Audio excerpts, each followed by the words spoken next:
Assalamualaikum warahmatullahi wabarakatuh. Pagi-pagi sarapan jangkrik. Hai cantik. Sejak awal munculnya bank syariah, semua kalangan paham bahwa hadirnya bank yang berdasarkan prinsip Islam tidak lain adalah untuk menghindari adanya transaksi yang memiliki unsur riba dalam bank, yang mana kehadiran bank merupakan satu hal yang sangat penting dalam perekonomian suatu negara. Namun, keresahan masyarakat khususnya Muslim tidak dapat disembunyikan, sebab Islam dengan tegas mengharamkan riba. Sekalipun terjadi perbedaan pendapat di kalangan ulama, apakah bunga bank termasuk riba atau tidak, namun banyak masyarakat yang mengambil langkah antisipatif dengan meninggalkan bank yang memakai prinsip bunga. Dalam tanda kutip, cari aman. Dalam materi kali ini kita akan membahas bagaimana pengertian bunga dan pendapat beberapa ulama tentang bunga, baik ulama klasik maupun modern. Hujan lebat di malam Jumat, simak dengan cermat.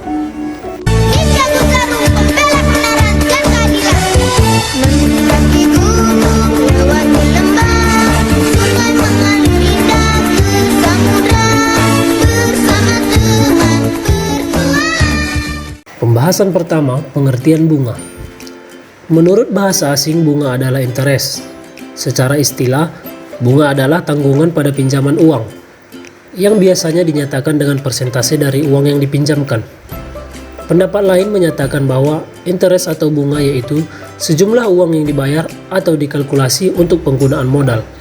Jumlah tersebut misalnya dinyatakan dengan satu tingkat atau persentase modal yang bersangkut paut dengan itu, yang dinamakan dengan suku bunga modal. Menurut Kamus Besar Bahasa Indonesia, bunga adalah imbalan jasa untuk penggunaan uang atau modal yang dibayar pada waktu tertentu berdasarkan ketentuan atau kesepakatan. Umumnya dinyatakan sebagai persentase dari modal. Sedangkan menurut aliran klasik, bunga merupakan kompensasi atas saving atau tabungan yang kita lakukan. Nilai bunga yang ada sangat dipengaruhi oleh banyaknya penawaran dan permintaan atas tabungan. Menurut ekonom konvensional, bunga adalah biaya atas pinjaman uang. Pendapat lain menyebutkan bahwa bunga adalah harga dari penggunaan uang, atau bisa juga dipandang sebagai sewa atas penggunaan uang untuk jangka waktu tertentu. Bunga biasa dinyatakan dalam bentuk persen, persatuan, waktu yang disepakati, hari, bulan, tahun, atau satuan waktu yang lain, dan dinamakan tingkat bunga. Pembahasan kedua yaitu pandangan ulama. Semenjak dahulu, bunga merupakan permasalahan yang berarti dalam kehidupan ekonomi. Manusia telah melakukan transaksi dengan sistem bunga sejak ribuan tahun lalu, walaupun hukumnya masih diperselisihkan. Yaitu yang pertama, bunga bank dalam pandangan ulama luar negeri. Beberapa pemikir modern masa kini memiliki pandangan berbeda dengan mayoritas ulama klasik dan tradisional terkait dengan pandangan terhadap bunga. Berikut diantaranya. Yang pertama itu Abdul Aziz bin Abdullah bin Bas, atau yang merupakan mufti umum kerajaan Arab Saudi dan ketua lembaga riset dan fatwa. Abdul Aziz menyatakan bahwa menanamkan saham di dalam bank konvensional atau meminjam dan menyimpan uang di dalamnya dengan bunga, maka itu termasuk dalam muamalah ribawiyah serta tolong-menolong dalam perbuatan dosa dan permusuhan. Yang kedua yang menyatakan pendapat tentang bunga adalah Wahbah Az-Zuhaili. Wahbah Az-Zuhaili membahas hukum bunga melalui kacamata riba dalam terminologi ulama-ulama klasik dalam berbagai mazhab fikih.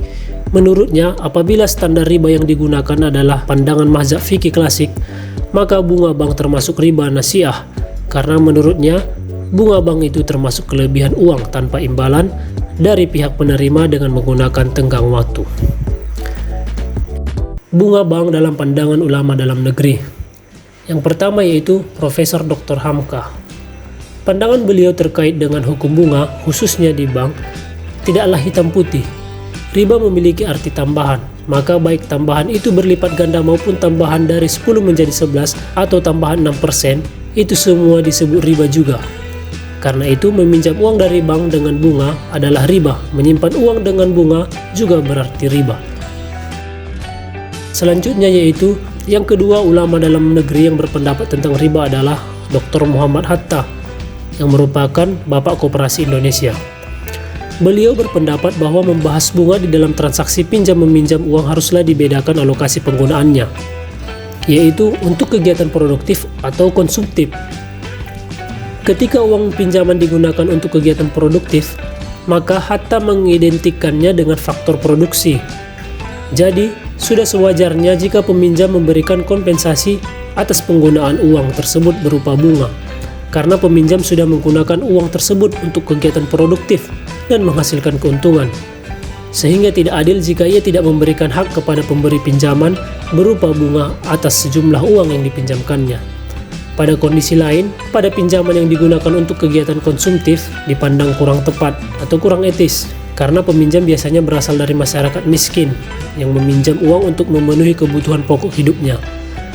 Namun demikian, Hatta tetap tidak berpendapat bahwa bunga adalah haram, tetapi bunga tetaplah sesuatu pungutan yang diperbolehkan selama persentasenya diumumkan dari awal perjanjian dan diketahui oleh semua pihak yang terlibat. Yang ketiga yaitu Quraish Shihab. Quraish Shihab merupakan seorang ulama besar Indonesia yang keilmuannya di bidang Al-Quran tidak bisa diragukan lagi. Menurutnya, bunga bank bukanlah sesuatu yang haram, mengingat bunga yang berlaku saat ini tidak mengandung unsur penganiayaan dan penindasan atas manusia. Itulah berbagai pandangan ulama dan pemikir muslim atas bunga. Memang belum semua pendapat ulama dapat diungkapkan di sini, namun demikian kiranya beberapa pandangan di atas dapat mewakili keseluruhan pandangan umat Islam. Di antara mereka ada yang memiliki pandangan yang sama dan ada juga yang memiliki pandangan yang berbeda. Setelah memahami pembahasan kali ini, kita diharapkan bisa menentukan sikap tegas tentang keberadaan bunga, apakah riba atau tidak. Namun video ini saya rasa masih kurang untuk menentukan sikap terhadap bunga. Kita sebaiknya menambah referensi lagi, mencari tafsir dan kitab-kitab yang berhubungan dengan bunga bank agar tak keliru di kemudian hari. Demikianlah pembahasan kali ini. Perbedaan pendapat ulama tentang bunga bukanlah hal yang menjadikan perpecahan di kalangan umat Islam, tapi itulah luasnya khasanah pemikiran dari para cendekiawan muslim. Demikian pembahasan kali ini. Jiwa sehat, hati tidak kotor, tetap semangat, jangan kasih kendor. Assalamualaikum warahmatullahi wabarakatuh.